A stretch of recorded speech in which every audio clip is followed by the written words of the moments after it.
It's a pretty rare day that I can point out a piece of equipment and say, that right there will catch you more fish just by virtue of keeping you more comfortable. Any angler that is a destination angler should have this piece in their kit. You're not gonna take it with you all the time, but the times that you take it, it's gonna change the way that you build out your daily kit. Cameron Davenport, Director of 11 Angling. Live here in Bozeman, Montana, but travel quite a bit. Domestically here in the States, Iceland, Chile, New Zealand, Bahamas, Canada, and more to come. Pierce OJ, I'm the owner and outfitter for Wet Net Outfitters. We reside in Livingston, Montana, and we guide almost the entirety of the Yellowstone and its tributaries. You guys gave me that jacket as you were moving through your R&D, and I took it over to Iceland in June. On a late fall trip to Iceland to fish for Atlantic salmon.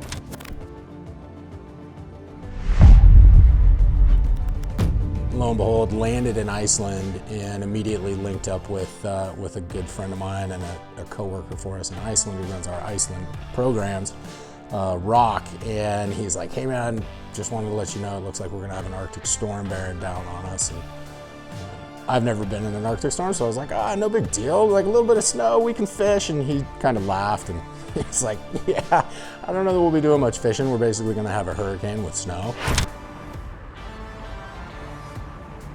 You know, that thing's what saved me. The jacket was the most important piece of kit I took over there, maybe short of my waders and boots. A piece that is, in my opinion, genuinely purpose-built. I think a lot of people use that term, but this is a piece that you guys clearly spent a ton of time actually thinking about its applications for any cold water environment, whether that's trout or, you know, fishing for anadromous species throughout the different environments that people do that, whether it's northern hemisphere or southern hemisphere. You know, it's something about fly fishermen. I don't know if it's the constant wind or the shit conditions that we experience on any given day of fishing, but a hood is truly an essential piece of any garment. So often when you find a hooded coat in fishing, you're going to experience anglers' tunnel vision. Boat behind me, don't see him. Fish eating over here, don't see him. Bear over here, don't see him. All I see is straight in front of me, which is probably good because most coats aren't going to keep you as warm as this, and the only place you want to be looking is downstream toward the bar. This coat, on the other hand, I had full panoramic views. I was able to take in the scenery of Iceland. I was able to be aware of my surroundings, and because of that, I was also more effective on the water. Another feature of this coat that I think our anadromous anglers will appreciate is actually the fit of the cuff. It's not a conventional rubber gasket cuff or just a simple over and kind of stretchy Velcro cuff, but it's a good firm cuff that provides a relatively strong seal against the water. So when you tail that big 96 centimeter Atlantic salmon and you're sitting there admiring this fish, getting ready to release it, you don't have water clear up to your elbow, it's stopping right there at your wrist. The other thing that I really like that you guys did with the RS Outpost Jacket is it's frankly, it's streamlined. Like, it's super minimal. It's not a bunch of shit that you don't need.